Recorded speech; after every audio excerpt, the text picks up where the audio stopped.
ನಮಸ್ಕಾರ ಸ್ನೇಹಿತರೆ, ಇಂದು ನಾವು ನಿಮಗೆ ಒಂದು ಶಾಕಿಂಗ್ ವಿಷಯವನ್ನ ಹೊತ್ತು ತಂದಿದ್ದೇವೆ.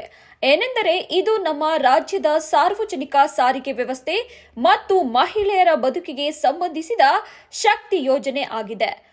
ಇದೊಂದು ಮಹಿಳೆಯರಿಗೆ ಉಚಿತ ಬಸ್ ಪ್ರಯಾಣ ನೀಡುವ ಯೋಜನೆ ಎಂದು ನಿಮಗೆ ಗೊತ್ತಿದೆ. ಒಂದೆಡೆ ಇದು ಲಕ್ಷಾಂತರ ಮಹಿಳೆಯರಿಗೆ ನೆರವಾಗಿದೆ. ಇನ್ನೊಂದೆಡೆ ಕೆಎಸ್ಆರ್ಟಿಸಿ ಸೇರಿದಂತೆ ಸರ್ಕಾರಿ ಸಾರಿಗೆ ನಿಗಮಗಳಿಗೆ ಹಣಕಾಸಿನ ಒತ್ತಡ ತಂದಿದೆ. ಹಾಗಾದ್ರೆ ನಿಜವಾದ ವಾಸ್ತವ ಏನು? ಶಕ್ತಿ ಯೋಜನೆ ಯಶಸ್ವಿಯೇ? ಕೆಎಸ್ಆರ್ಟಿಸಿ ನಷ್ಟಕ್ಕೆ ಕಾರಣವೇನು? ಇದನ್ನೆಲ್ಲ ಇಂದು ಈ ವಿಡಿಯೋದಲ್ಲಿ ತಿಳಿಯೋಣ. ಮೊದಲನೇದಾಗಿ ಈ ಶಕ್ತಿ ಯೋಜನೆ ಕರ್ನಾಟಕದಲ್ಲಿ ಜಾರಿಗೆ ಬಂದ ಒಂದು ಸಾಮಾಜಿಕ ಕಲ್ಯಾಣ ಯೋಜನೆ. ಈ ಯೋಜನೆಯಡಿ ಮಹಿಳೆಯರಿಗೆ ಸರ್ಕಾರಿ ಬಸ್ಗಳಲ್ಲಿ ಉಚಿತ ಪ್ರಯಾಣ ಅವಕಾಶ ನೀಡಲಾಗಿದೆ. ಯೋಜನೆಯ ಉದ್ದೇಶಗಳು ಬಹಳ ಸ್ಪಷ್ಟ. ಮಹಿಳೆಯರಿಗೆ ಒಂದು ಕಡೆಯಿಂದ ಇನ್ನೊಂದು ಕಡೆ ಬಸ್ ಪ್ರಯಾಣ ದೊರೆಯಲಿದೆ. ಶಿಕ್ಷಣ ಮತ್ತು ಉದ್ಯೋಗಕ್ಕೆ ಸುಲಭ ಪ್ರವೇಶ, ಗ್ರಾಮೀಣ ಹಾಗೂ ಬಡ ಮಹಿಳೆಯರಿಗೆ ನೆರವು ಸಿಗಬೇಕೆಂಬುದು ಸರ್ಕಾರದ ಉದ್ದೇಶ. ಈ ಯೋಜನೆ ಆರಂಭವಾದ ನಂತರ ಬಸ್ ಪ್ರಯಾಣಿಕರ ಸಂಖ್ಯೆ ಹೆಚ್ಚಾಗಿದೆ. ವಿಶೇಷವಾಗಿ ಮಹಿಳೆಯರು ಹೆಚ್ಚಿನ ಪ್ರಮಾಣದಲ್ಲಿ ಸರ್ಕಾರಿ ಬಸ್ಗಳನ್ನು ಬಳಸುತ್ತಿದ್ದಾರೆ. ಇದು ಒಂದು ಸಾಮಾಜಿಕ ಬದಲಾವಣೆ ಎನ್ನಬಹುದು. ಈ ಶಕ್ತಿ ಯೋಜನೆಯ ಪಾಸಿಟಿವ್ ಥಿಂಗ್ಸ್ ಅಥವಾ ಪರಿಣಾಮಗಳು ಕೂಡ ಇವೆ. ಮೊದಲನೆಯದು ಮಹಿಳೆಯರ ಸ್ವತಂತ್ರತೆ. ಇದು ಅನೇಕ ಮಹಿಳೆಯರು ತಮ್ಮ ಕೆಲಸ, ಕಾಲೇಜು, ಆಸ್ಪತ್ರೆಗಳಿಗೆ ಹಣದ ಚಿಂತೆ ಇಲ್ಲದೆ ಹೋಗುತ್ತಿದ್ದಾರೆ. ಎರಡನೆಯದು ಆರ್ಥಿಕ ಉಳಿತಾಯ.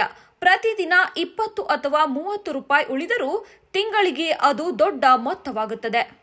ಇನ್ನು ಮೂರನೆಯದು ಸಾರ್ವಜನಿಕರ ಸಾರಿಗೆ ಬಳಕೆ ಹೆಚ್ಚಳ. ಇದರಿಂದ ಖಾಸಗಿ ವಾಹನಗಳ ಅವಲಂಬನೆ ಸ್ವಲ್ಪ ಕಡಿಮೆಯಾಗಿದೆ. ನಾಲ್ಕನೆಯದು ಸಾಮಾಜಿಕ ಸಮಾನತೆ. ಬಡ ಅಥವಾ ಮಧ್ಯಮ ವರ್ಗದ ಮಹಿಳೆಯರಿಗೆ ಇದು ದೊಡ್ಡ ಬೆಂಬಲವಾಗಿದೆ. ಆದರೆ ಇಷ್ಟೆಲ್ಲ ಲಾಭಗಳ ಜೊತೆಗೆ ಕೆಎಸ್ಆರ್ಟಿಸಿಗೆ ಹಣಕಾಸು ಸವಾಲುಗಳು ಎದುರಾಗಿವೆ. ಕೆಎಸ್ಆರ್ಟಿಸಿ ಮತ್ತು ಇತರೆ ಸರ್ಕಾರಿ ಸಾರಿಗೆ ನಿಗಮಗಳ ಆದಾಯದ ಪ್ರಮುಖ ಮೂಲ ಟಿಕೆಟ್ ಸಂಗ್ರಹ. ಶಕ್ತಿ ಯೋಜನೆಯಿಂದ ಮಹಿಳಾ ಪ್ರಯಾಣಿಕರಿಂದ ಟಿಕೆಟ್ ಆದಾಯ ಇಲ್ಲದಂತಾಗಿದೆ. ಸರ್ಕಾರ ಈ ಉಚಿತ ಪ್ರಯಾಣದ ಹಣವನ್ನ ಮರುಪಾವತಿಸಬೇಕು. ಆದರೆ ಹಲವು ವರದಿಗಳ ಪ್ರಕಾರ ಸಾವಿರಾರು ಕೋಟಿ ರೂಪಾಯಿ ಮರುಪಾವತಿ ಇನ್ನೂ ಬಾಕಿಯಾಗಿದೆ ಎನ್ನಲಾಗುತ್ತಿದೆ. ಇದರಿಂದ ಕೆಎಸ್ಆರ್ಟಿಸಿ ಎದುರಿಸುತ್ತಿರುವ ಸಮಸ್ಯೆಗಳು ನಗದು ಹರಿವಿನ ಕೊರತೆ, ಬಸ್ಗಳ ನಿರ್ವಹಣೆ ಮತ್ತು ದುರಸ್ತಿ ಸಮಸ್ಯೆ, ಹೊಸ ಬಸ್ಗಳ ಖರೀದಿ ವಿಳಂಬ, ಇಂಧನ ಮತ್ತು ಸಿಬ್ಬಂದಿ ವೆಚ್ಚ ನಿರ್ವಹಣೆ ಕಷ್ಟ. ಇವು ಒಮ್ಮೆಲೆ ಬಂದ ಸಮಸ್ಯೆಗಳಲ್ಲ, ಆದರೆ ಶಕ್ತಿ ಯೋಜನೆಯಿಂದ ಒತ್ತಡ ಹೆಚ್ಚಾಗಿದೆ ಎನ್ನಬಹುದು. ಇದಕ್ಕೆಲ್ಲ ಈ ನಷ್ಟಕ್ಕೆ ಶಕ್ತಿ ಯೋಜನೆ ಮಾತ್ರ ಕಾರಣವೇ? ಕೆಎಸ್ಆರ್ಟಿಸಿ ನಷ್ಟಕ್ಕೆ ಶಕ್ತಿ ಯೋಜನೆ ಸಂಪೂರ್ಣ ಕಾರಣವೇ? ವಾಸ್ತವ ಏನೆಂದರೆ ಕೆಎಸ್ಆರ್ಟಿಸಿ ಹಲವು ವರ್ಷಗಳಿಂದಲೇ ನಷ್ಟದಲ್ಲಿದೆ.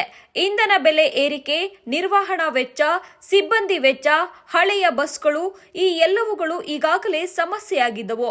ಶಕ್ತಿ ಯೋಜನೆ ಈ ಸಮಸ್ಯೆಗಳಿಗೆ ಹೊಸ ಒತ್ತಡ ಸೇರಿಸಿದೆ. ಆದರೆ ನಷ್ಟಕ್ಕೆ ಒಂದೇ ಕಾರಣ ಎಂದು ಹೇಳುವುದು ಸರಿಯಲ್ಲ. ಸಮಸ್ಯೆ ವ್ಯವಸ್ಥೆಯಲ್ಲೂ ಇದೆ, ಯೋಜನೆಯಲ್ಲೂ ಇದೆ. ಹೀಗಾಗಿ ಇದು ಸಾಮಾನ್ಯ ಪ್ರಯಾಣಿಕರ ಮೇಲೆ ಪರಿಣಾಮ ಬೀರುತ್ತಿದೆ. ಈ ಹಣಕಾಸು ಒತ್ತಡ ಮುಂದುವರೆದರೆ ಪರಿಣಾಮ ಯಾರಿಗೆ? ಮೊದಲನೆಯದು ಪುರುಷ ಪ್ರಯಾಣಿಕರು. ಭವಿಷ್ಯದಲ್ಲಿ ಟಿಕೆಟ್ ದರ ಏರಿಕೆ ಸಾಧ್ಯತೆ ಇದೆ. ಎರಡನೆಯದು ಗ್ರಾಮೀಣ ಪ್ರದೇಶಗಳು, ಲಾಭವಿಲ್ಲದ ಮಾರ್ಗಗಳ ಬಸ್ ಸೇವೆ ಕಡಿಮೆಯಾಗುವ ಭೀತಿ. ಮೂರನೆಯದು ಸೇವೆಯ ಗುಣಮಟ್ಟ. ಬಸ್ಗಳ ಸ್ಥಿತಿ, ಸಮಯ ಪಾಲನೆ ಮೇಲೆ ಪರಿಣಾಮ ಬೀರುವ ಸಾಧ್ಯತೆ. ಇದೇ ಸಮಯದಲ್ಲಿ ಮಹಿಳೆಯರಿಗೆ ಉಚಿತ ಪ್ರಯಾಣ ಮುಂದುವರಿಯಬೇಕು ಎಂಬ ಅಭಿಪ್ರಾಯವೂ ಬಲವಾಗಿದೆ. ಹೀಗಾಗಿ ಮುಂದಿನ ದಾರಿ ಪರಿಣಾಮಗಳು ಇದೀಗ ಅತ್ಯಂತ ಮುಖ್ಯವಾದ ಕಾರಣವಾಗಿದೆ. ಶಕ್ತಿ ಯೋಜನೆ ರದ್ದಾಗಬೇಕಾ ಅಥವಾ ಕೆಎಸ್ಆರ್ಟಿಸಿ ನಿರ್ಲಕ್ಷ್ಯವಾಗಬೇಕಾ? ಉತ್ತರ ಎರಡೂ ಅಲ್ಲ. ಲಾಸ್ನ ಕಮ್ಮಿ ಮಾಡೋಕೆ ಸ್ವಲ್ಪ ಸಾಧ್ಯವಾಗುವ ಪರಿಣಾಮಗಳು ಇಲ್ಲಿವೆ. ಸರ್ಕಾರ ಸಮಯಕ್ಕೆ ಸರಿಯಾಗಿ ಮರುಪಾವತಿ ಮಾಡಬೇಕು. ಶಕ್ತಿ ಯೋಜನೆಗೆ ಪ್ರತ್ಯೇಕ ನಿಧಿ ವ್ಯವಸ್ಥೆ ಮಾಡಬೇಕು. ಕೆಎಸ್ಆರ್ಟಿಸಿ ಕಾರ್ಯಕ್ಷಮತೆ ಹೆಚ್ಚಿಸುವ ಸುಧಾರಣೆ ಬೇಕು. ಡಿಜಿಟಲ್ ಟಿಕೆಟ್ ಮತ್ತು ಡಾಟಾ ಆಧಾರಿತ ನಿರ್ವಹಣೆ ಅಗತ್ಯ. ಸಾಮಾಜಿಕ ಕಲ್ಯಾಣ ಮತ್ತು ಆರ್ಥಿಕ ಸ್ಥಿರತೆ ಎರಡೂ ಒಟ್ಟಿಗೆ ಸಾಗಬೇಕು. ಶಕ್ತಿ ಯೋಜನೆ ಒಂದು ಸಾಮಾಜಿಕ ಬದಲಾವಣೆಯ ಸಂಕೇತ. ಕೆಎಸ್ಆರ್ಟಿಸಿ ನಮ್ಮ ರಾಜ್ಯದ ಆಸ್ತಿ. ಒಂದು ಯೋಜನೆಯ ಲಾಭ ಉಳಿಸಿಕೊಂಡು ಸಾರ್ವಜನಿಕ ವ್ಯವಸ್ಥೆಯನ್ನ ಉಳಿಸುವುದೇ ನಿಜವಾದ ಪರಿಹಾರ. ಸೊ ಇದರ ಬಗ್ಗೆ ನಿಮ್ಮ ಅಭಿಪ್ರಾಯವೇನು? ಶಕ್ತಿ ಯೋಜನೆ ಹೇಗೆ ಮುಂದುವರಿಯಬೇಕು? ಕೆಎಸ್ಆರ್ಟಿಸಿಗೆ ಯಾವ ರೀತಿಯ ಪರಿಹಾರ ಬೇಕು?